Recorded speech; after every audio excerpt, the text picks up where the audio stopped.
ESPN 94.1 FM and AM 930 present The Drive. Brought to you by Huntington Federal Savings Bank. Local then, local now. Member FDIC. It is Thursday, October 31st. Happy Halloween, everyone. Your drive begins now on ESPN 94.1 FM and AM 930. I'm your host, Paul Swann. You can join the program by calling the Miller Lite phone lines anytime. 877-420-TALK, 877-420-8255. Miller Lite holds true, great taste, only 96 calories. There is the digital beer. Coming up this hour, we're going to hear from Marshall Volleyball coach Ari Aganus. She's going to be on the program. Her team is in action at the Cam Henderson Center tomorrow night, 6 o'clock, so we're going to talk to her also. We're going to hear later on players Tavante Beckett and Levi Brown from Marshall. You're going to get their thoughts on the upcoming game with Rice. Plus, as time allows, we're going to open up those Miller Lite phone lines for you. A lot of news to get into today. Let's start at the top. Marshall and Virginia Tech today announcing that the two schools have scheduled a home-and-home football series for 2023 and 2024. Now, here's how it's going to happen. Virginia Tech's going to visit Jones C. Edwards Stadium on September 23rd, 2023. Then the Herd will travel to Lane Stadium in Blacksburg on September 7th, 2024. Here's what the release says. Marshall University Athletic Director Mike Hamrick, who, by the way, you can hear him later on right here on ESPN 94.1 FM and AM 930 during Inside Herd Athletics with Marshall University Athletic Director Mike Hamrick. That'll follow this show. Here's what he said today in the release. These two games will be a treat for Thundering Herd fans. Virginia Tech is rich in tradition and has been one of the most consistent football programs for so many years. We look forward to welcoming them back to Huntington in 4 years, and I know we'll have a lot of fans make the trip down there as well. It's a good get, really. Schedule-wise, it's a good get. And, of course, Mike Hamrick's been pretty good about getting quality opponents to come into Jones C. Edwards Stadium. I mean, here's the outline of what Mike Hamrick's done. Marshall's landed home-and-home games with Virginia Tech, NC State, Pitt, Louisville, Purdue, Boise State, Cincinnati, East Carolina, Navy, Army, Appalachian State. I love that game. Appalachian State coming back to Jones C. Edwards Stadium. Of course, also, you've got a chance to take on the Miami Redhawks. The Battle of the Bell, that's continued under Mike Hamrick's watch. Notre Dame. Hey, don't forget, Notre Dame. Notre Dame's on the schedule. That'll be a big game for the Thundering Herd, and you got a $1.4 million contract for a single game at the University of South Carolina. That's the largest guarantee for the Thundering Herd in school history. So you give Mike Hamrick a lot of credit for what he's been able to do schedule-wise. I can't complain. I know sometimes you look at some of the schedules and you see, there's a MAC team. Well, hey, I like playing these MAC schools. I really do. Specific schools, mind you. I want to play Ohio. I want to play Miami. I want to put them on the schedule.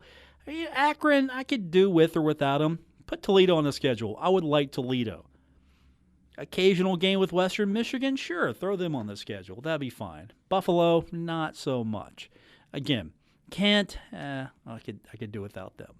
Specific schools, games that I think would mean something to older Herd fans, sure, put them on the schedule. Same thing with Southern Conference schools. Put some Southern. If you need a lower division game, you need a game, throw a Southern Conference school in there now and then. I get it completely. And of course, Appalachian State makes sense. They're a Sun Belt school.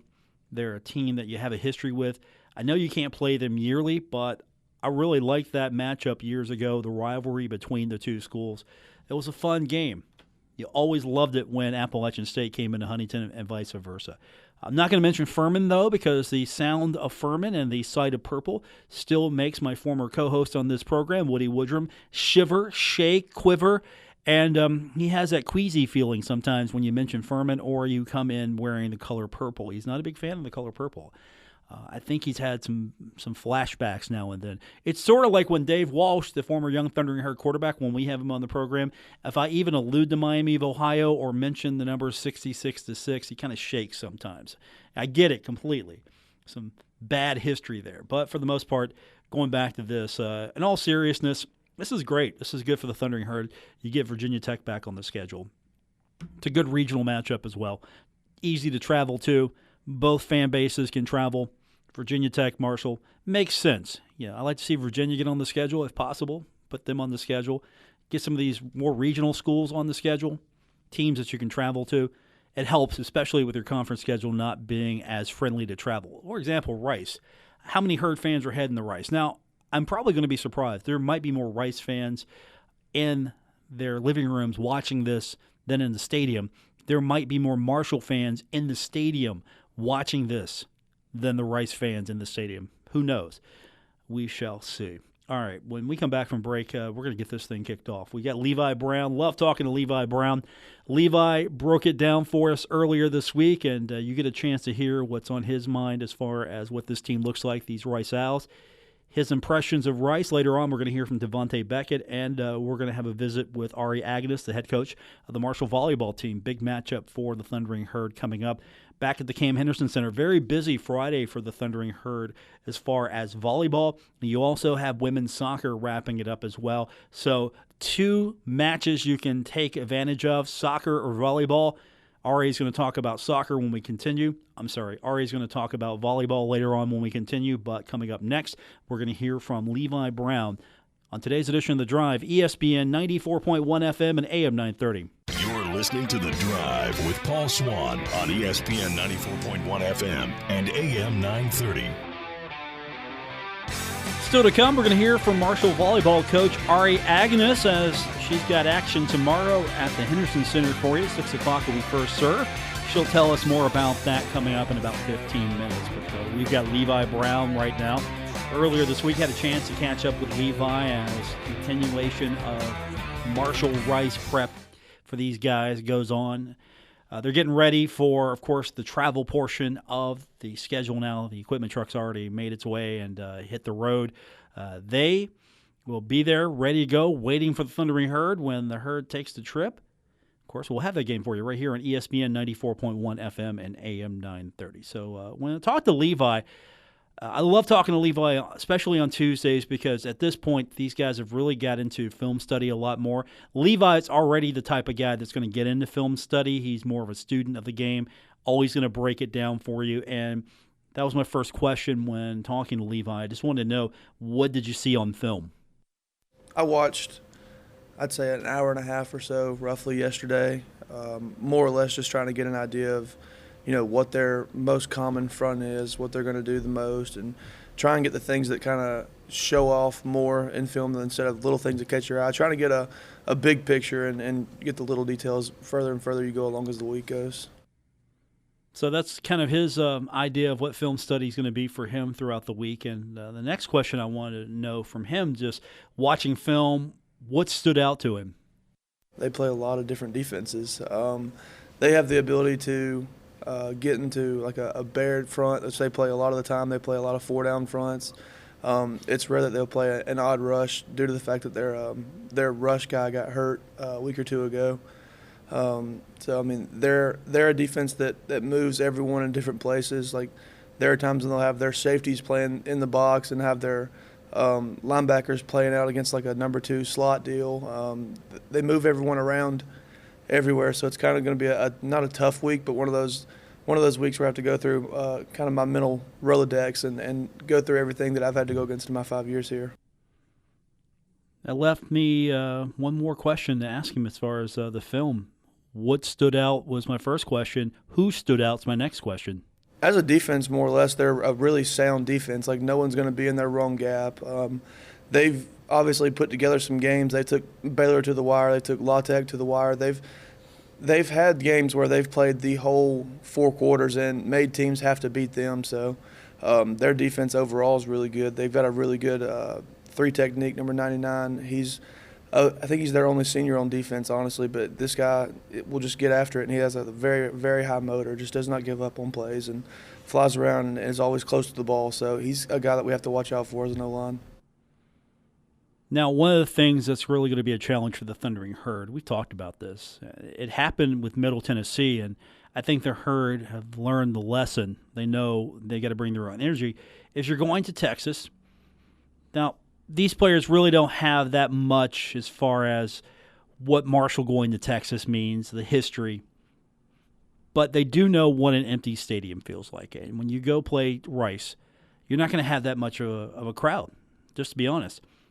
I'm not joking when I say there'll probably be more Herd fans there, or at least there's the potential for more Marshall fans in the stands than Rice fans.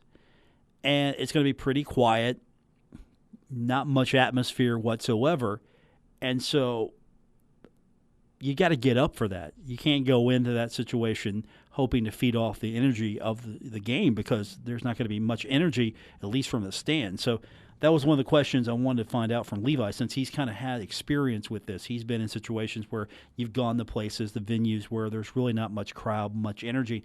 And I just wanted to know from him, how much of a challenge is it to kind of bring your own energy? Like you said, we've done this before. I've played in environments where no one's going to be there, and I've played in environments where, the crowd's completely packed and you can't hear the quarterback's cadence. So it's one of those things where it kind of just happens. There are places that don't have as many fans as we do, and it's one of those things that you kind of just accept it. It's a big thing that Doc will harp on during this week, is that you have to make your own juice and bring your own juice. And strength coaches, they live for times like this. Like our guys are already in our ears yelling at us to have juice and stuff like that, because, believe it or not, it is a big thing that affects a team. Really, as long as we're happy and playing our game, I don't think that outside crowd noise can necessarily affect us. But as long as we have our own juice and our own energy, like the strength coaches and like Doc are harping on this week, then I think that we can continue to play our game.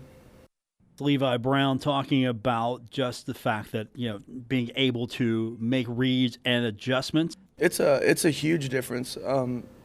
For example, my first year, I could not, I knew what fronts were playing center, and I knew what certain things were to do, but it helped me out a lot having, a Michael Selby beside me to help me out and learn stuff like that. But as, the years have gone on, and I've got, Millette and Kane Madden beside me, I've taught them over the past 2 years, this is exactly what's going to happen. So it's almost like I don't necessarily have to make calls a lot of times. I'll go out on the game field and I'll make alternative calls that I haven't necessarily used in practice, but because we're so close as a group, those guys know exactly what I mean and know who I'm identifying, and the running backs can tell just where I'm working also, just because we've had so many weeks and years at this point almost of just working together. So it's almost like a second-hand kind of communication deal where everyone knows where everyone's supposed to go. So the fronts aren't necessarily a huge deal. It's the personnel that's in that front that makes it a big deal, and those guys know that, and we're all learning it quick, fast, and hurry together.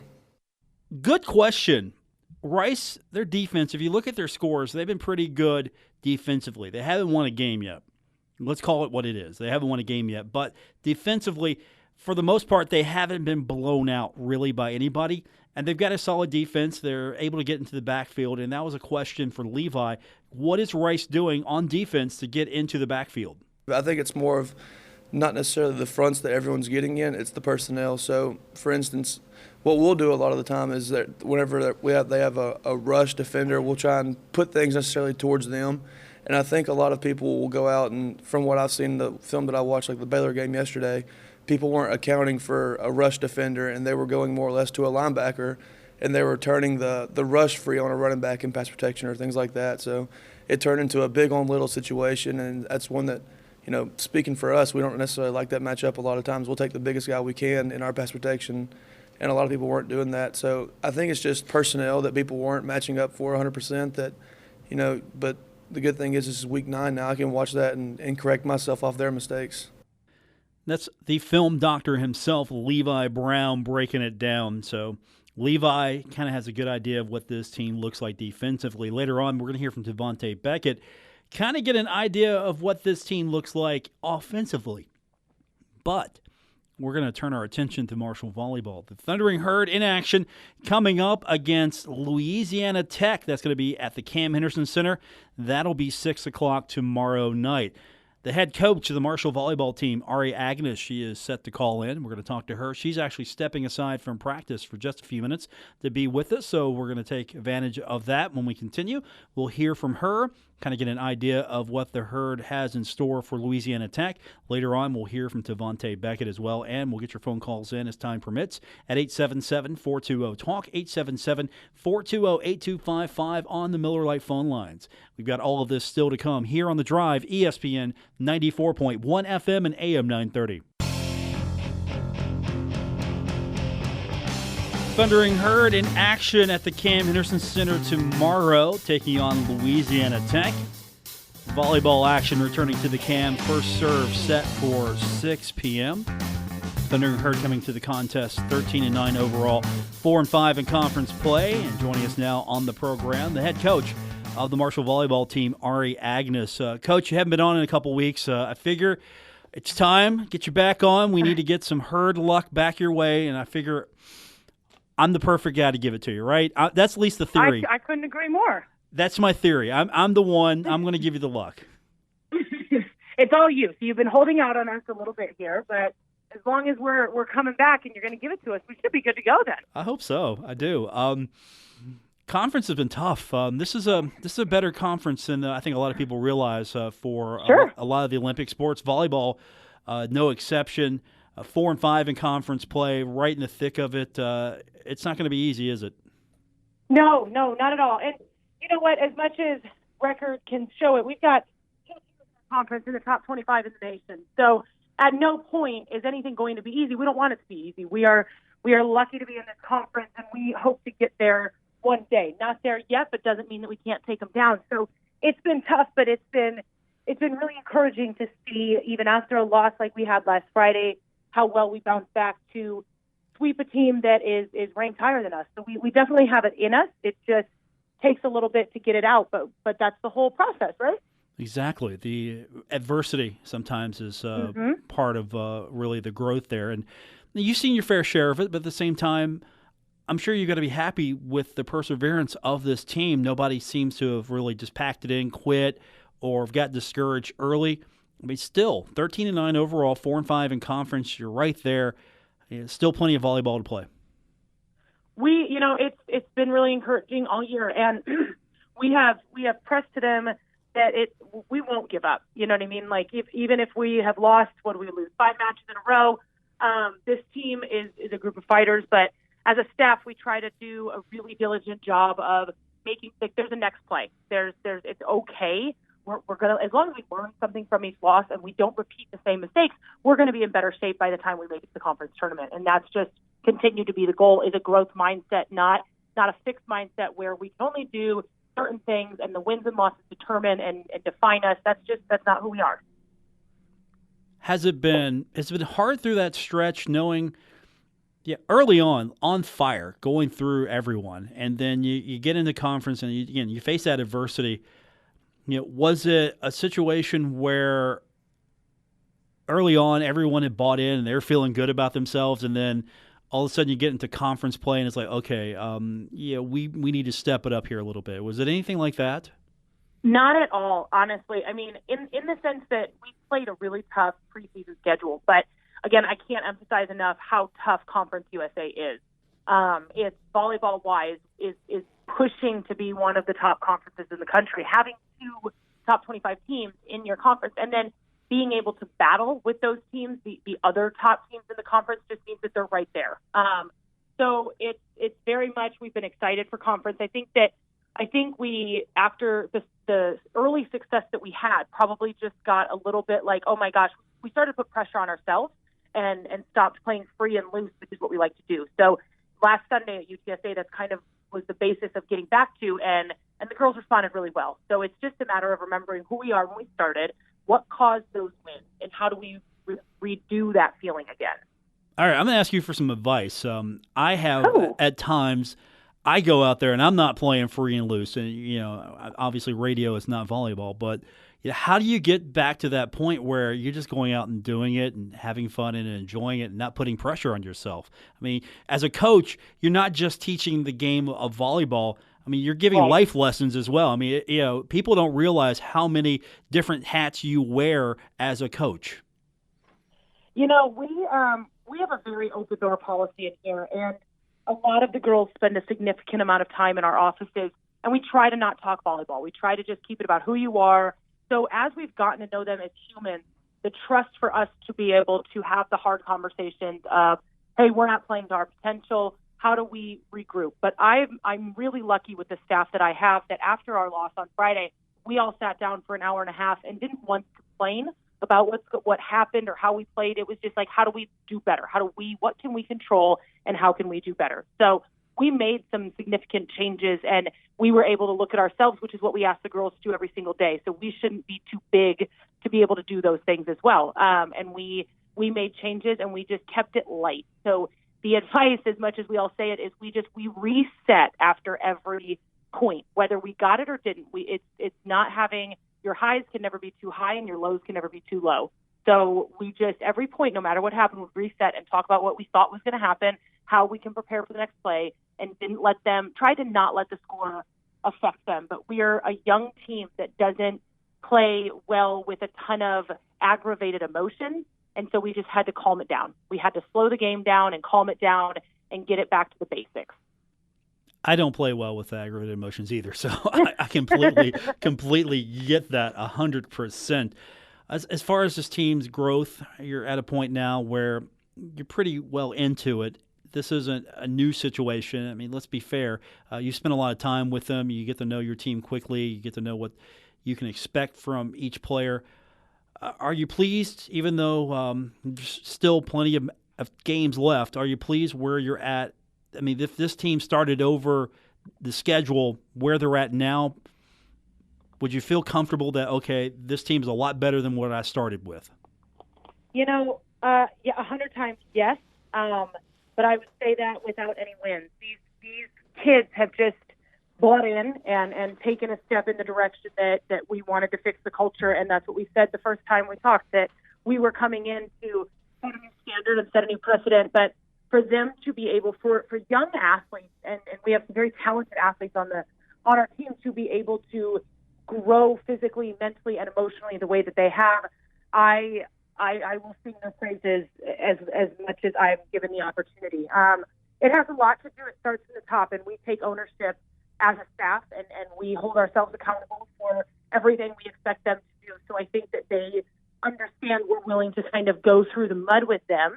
And I'm so proud to be able to stamp my name along with them. And it's an unbelievable feeling, because no matter what happens from here on out, this is a fun group. We're actually in practice today, and everybody's dressed up for Halloween, and it's just fun. It's a fun atmosphere, and then you get out there and they're still competing and still having a good time. And we're going to go give some candy out tonight at the Safe Trick or Treat and go to Rocco's and do some really fun things. So I think that when you have a family like that you want to spend time with and want to be around, you have nothing but pride beaming from you. All right, I'm just going to clarify. They're not actually practicing in their Halloween costumes. They very much are. What? Yep. We will post some videos later on Twitter, so stay tuned. But we 100%. We've got everything from a couple of basketball players that they dressed up as. We've got a hippie. We've got the staff dressed up in onesies from Sesame Street. And then we've also, who else is that? We've got the Grinch. The Grinch is down there. Forky from the new Toy Story. They did very well. They took a lot of commitment with these costumes. I got to ask this. I mean, we'll get back to the serious stuff here in a second, but since I'm off track, let's just go ahead and commit 100%. What is Jake Aganus wearing? He is Elmo.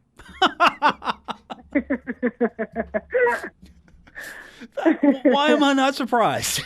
You shouldn't be, because he is probably the most. So Taylor owns Austin's Ice Cream. She is the Cookie Monster. I'm Big Bird. Sean is Oscar the Grouch, and then Jake is Elmo. Okay. I can't wait to see the photos. And, of course, Safe Trick or Treat tonight. If anyone's interested, yes. He'll be in the Elmore outfit. I'm looking forward to seeing that. Ari Aganus is with us, Marshall Volleyball. And there it is right there on Twitter, the photos. So you can go to Herd Volleyball Twitter right now and see the entire group of someone's even dressed up as a Sim from The Sims. That's outstanding. That's a good one. That's outstanding. Talking about relaxing and fun, they're having fun. So tomorrow, 6 o'clock, Cam Henderson Center, the place to be, and they'll be not dressed in their outfits at this point. No Elmos on the court. But you've got Louisiana Tech coming in here. What can you tell us about what we can expect? They're under the same direction. They've got a new head coach. They're amped up about it. they play really well and really hard for her. So I think that it's going to be a battle. But again, we have reshifted our energy to just worrying about ourselves. And I'm excited. It should be a really fun time. We played really well on Sunday. We've been playing really well all week. So we just got to carry that over. But they're a very good team. It's a win that we need to try to make sure that we get so that we continue to build here and get to the conference tournament. But we're excited to host them. I'm excited to battle against, their coach was a tremendous player back in her day at the University of Florida, and she's a well-respected coach now. So I'm excited. I have a lot of respect for what they're doing and how they're pulling things out. And I think that it'll be a really interesting match. Louisiana Tech Friday, and then I can look ahead. You can't.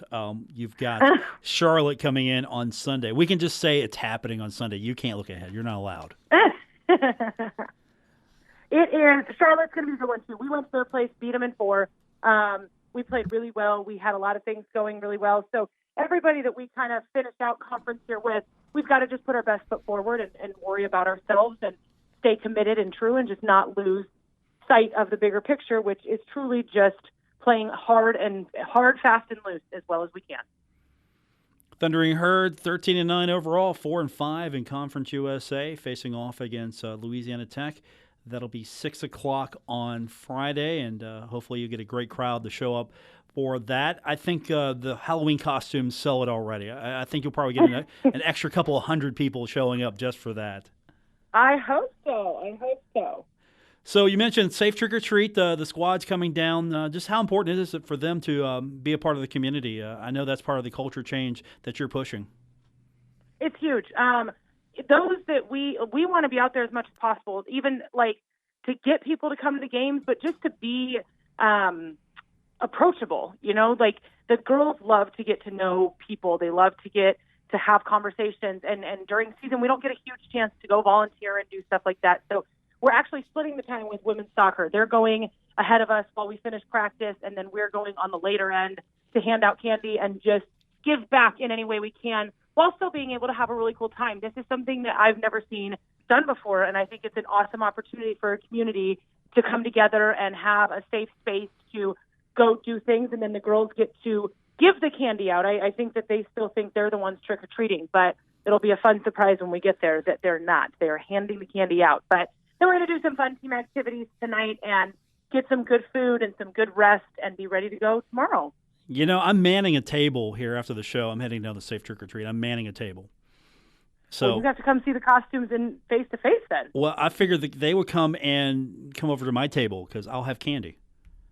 Okay, so then they probably will. Yeah, I'm just saying, I'll have candy. There's no rule. If there's a person in a costume, I guess I'm supposed to give candy. I think you're supposed to. Yeah. So, what will your costume be? I'm Big Bird. We're already we're in everything. We're not changing. I don't see that posted on social media. I don't see the Big Bird costume posted. We will get it up there, I promise. And then you'll see it for yourself, and then you can post it and get us some more followings as well. Okay, I can do that. I'm looking right now. I see everybody but Big Bird on the squad, unless maybe I see Big Bird. I don't know. I can't tell. I see a yellow mask. I see Elmo. Okay, maybe that's you. Is that you and Big Bird? It is. If it's in the yellow, I think it's the only one. I think I'm the only one. Okay. I would die laughing if you coached in this tomorrow. Okay, well, let's not get too crazy. I've seen Jake's jacket, so might as well go all the way. Yeah, might as well just fully commit to Halloween, huh? I would completely commit. We'll see you at Safe Trick or Treat tonight. Let's remind everyone again, Friday it's going to be 6 o'clock. Looking for a lot of support to come out, and also coming on Sunday at 1 p.m. Charlotte coming back to the Henderson Center for you to hopefully beat in 3 this time instead of 4.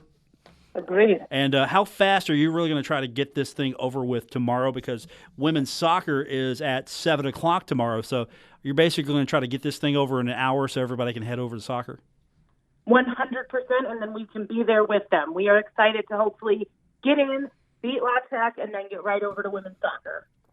Sounds like it's going to be fun. Coach, good having you back on. Let's hope for a couple of wins this weekend, and we'll get you back on. I'll tell you what, if you win both, you're coming back on like every single week no matter what.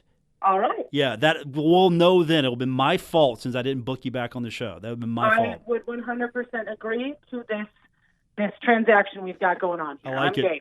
I like it. Coach, good luck. We'll talk to you soon. Thanks so much. Ari Aganus, she's Big Bird. You'll find Big Bird tonight at Safe Trick or Treat. By the way, Safe Trick or Treat, usually on the Cabell County lawn. No, it's going to be in the Big Sandy Superstore Arena. You know why? Because the weather has prevented outdoor trick or treating. But we're still going to be giving candy away at the Big Sandy Superstore Arena. I am not dressed up. I have a staff shirt on. I'm not dressed up. I'm going as myself, and that's my costume. Sorry, I didn't have a budget this year. The show doesn't have much of a budget anyway, just to be quite frank with you. When we come back from break, we're going to hear from Tavante Beckett. We'll get his thoughts on the game. We'll find out what he saw on film, what this team looks like as far as the defensive side of things for Rice. We'll see what the defense has to say about Rice when we continue with today's edition of The Drive, ESPN 94.1 FM and AM 930.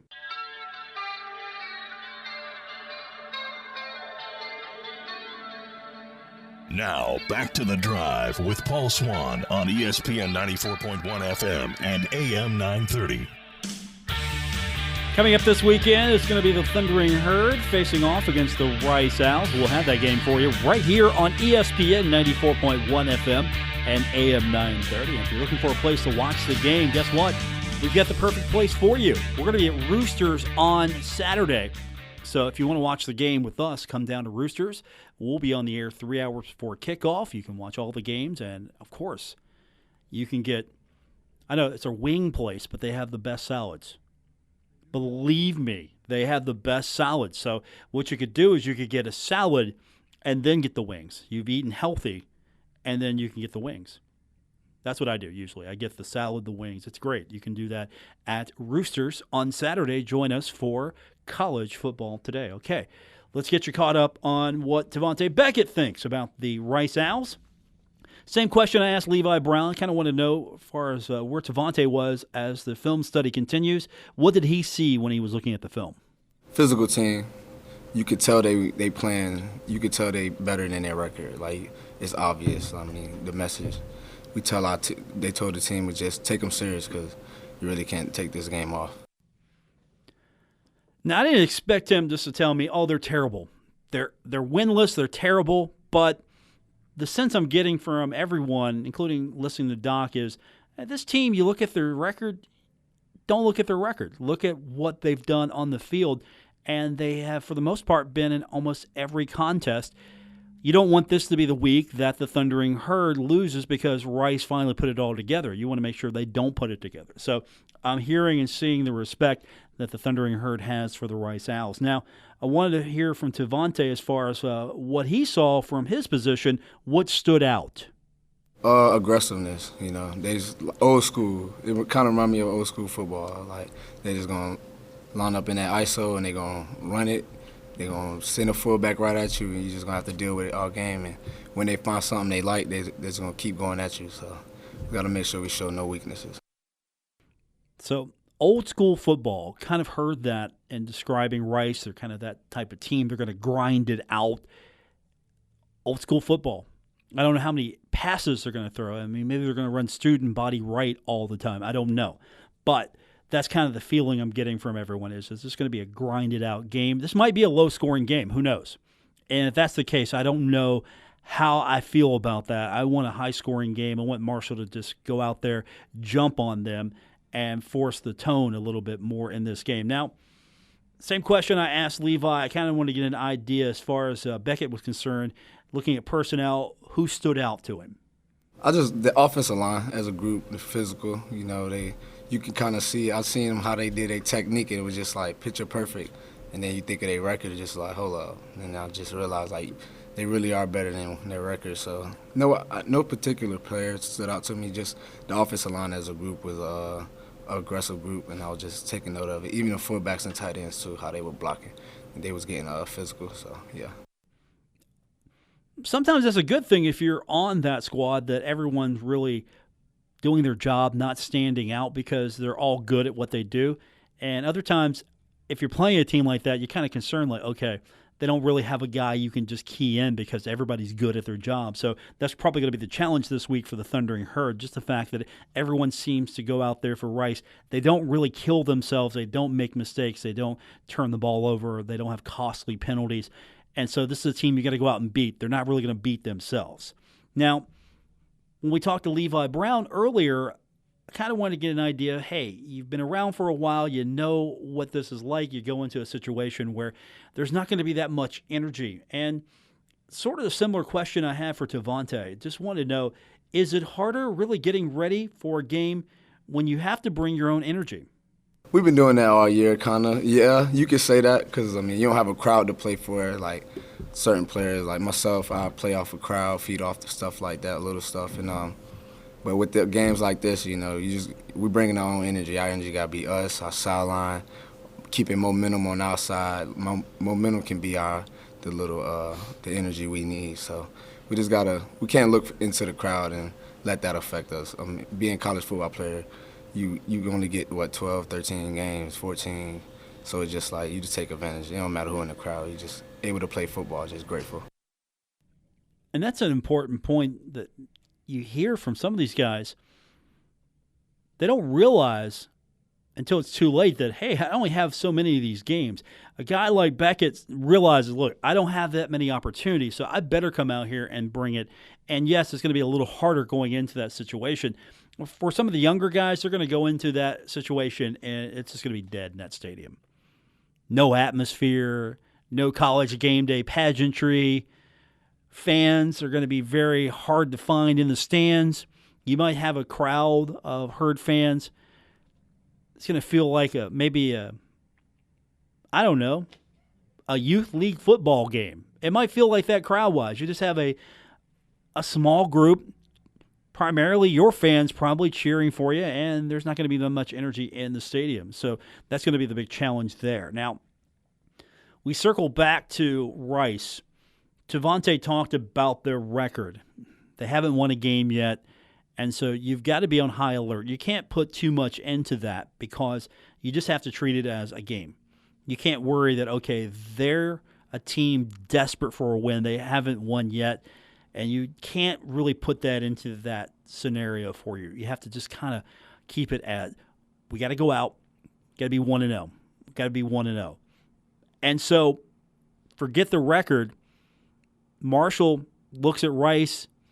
I don't think they even care what the record is. The record, according to Devontae, is really deceptive. That's what I'm saying. Like one play call away from winning the game, or one stop away, or making a play, and they have a win. So you can tell they come out every week fighting for that win. Like they're winless, but they don't play like it. You can see they haven't given up on their season yet. So this is going to be a Rice team that comes out there. They're not going to play like they're 0-8. They're going to come out, and they're going to play with a lot of perseverance. I think for Rice, it's trying to get better for next year, trying to put some forward momentum in place. A win over Marshall would do wonders for this program as far as putting them in a better place mentally. You can see that their perseverance has paid off. That's what they're hoping for. Marshall's hoping that they don't get that win. They keep them winless at least one more week. Now, Rice is going to be a tough team defensively to deal with because they really don't have a go-to quarterback. They use multiple quarterbacks, and Tavante talked about the fact that, yeah, they're going to have multiple quarterbacks, or they might use multiple quarterbacks, but at the end of the day, it's still the same scheme. It's going to take us a while to get in rhythm for different quarterbacks, but, I mean, I'm pretty sure all of them coming in got to run the same plays, and how the offense is ran, they all got to execute the play call. And we just got to execute our play call. Us executing our call will eliminate who's at quarterback. It shouldn't even matter for us as a defense. And it's going to be interesting to kind of get a feel for different people. You know, certain people want to scramble, certain people would rather air it out. So while we get into more film study, we'll figure that out and see, you know, the tendencies of each quarterback and try to get a feel for all of them before the game. And over the last few weeks, Marshall's really got a good feel for what the quarterbacks have been doing, the tendencies. I mean, early on, we saw quarterbacks that could just kill you on the ground, quarterbacks that could just win the game. And Marshall, as the season's progressed, has gotten a lot better defensively as far as actually getting to the quarterback, taking the quarterback out of the equation. And for these several weeks, it's been fun. It's really been fun to see how many times can Marshall get to the quarterback. And we go back to talking about energy. You got to make your own energy. Good question that Tavante was asked about just feeding off that energy, getting out there, seeing a guy make a sack. You're feeding off that. You want to go out there, get a sack, and here's Tavante talking about that. That's kind of been our story. Like, you see a guy get a pressure, and it's just like, it gets to going, then somebody else come in, and then you kind of want to get in the field. So when Coach call your play, you kind of want to, you got to go a little bit faster because you know them boys getting to the quarterback too. We've been doing that a lot, feeding off each other, like seeing each other just make plays more and more each week and getting more sacks and just being productive and keeping that same energy as a defense is it's pretty cool actually to see other people make plays, and it makes you want to make more plays and not being like, not saying you're gonna go out your way to just. When opportunity comes, you might be taking a step there early to even get there even quicker to make that play. So we feed off each other, though. And finally, with Tavante, one of the questions asked of him was going back to that Temple. This is like an old school team. You're facing off against their type of team that likes to ground it out. And Tavante just talks about what kind of tempo they can expect. That just shows you how disciplined they're going to be. Like, they're not in a rush to do anything crazy. They're going to take their time, and they're going to line up in our formation, and you stop them first. And if you don't, they're just going to keep going at you. So, I mean, give you a little time to get your break and communicate with your defense so we're all on the same page for what they're about to bring. Hope that sounds like it's going to be helpful to us. We all on the same page and executing the call that's called. I feel like we got a great chance every play. Just go 1-0 every play. So that's Tavante Beckett breaking it down for the Thundering Herd. Now you kind of have a good idea of what this team will face when they go against Rice. We'll have more about this tonight. Don't forget, right here on ESPN 94.1 FM and AM 930, it'll be Inside Herd Athletics with Marshall University Athletics Director Mike Hamrick. You can find out about the Virginia Tech deal and more with him. And then after that, it'll be the Doc Holliday Show. We'll have that right here for you on your home of the herd, ESPN 94.1 FM and AM 930.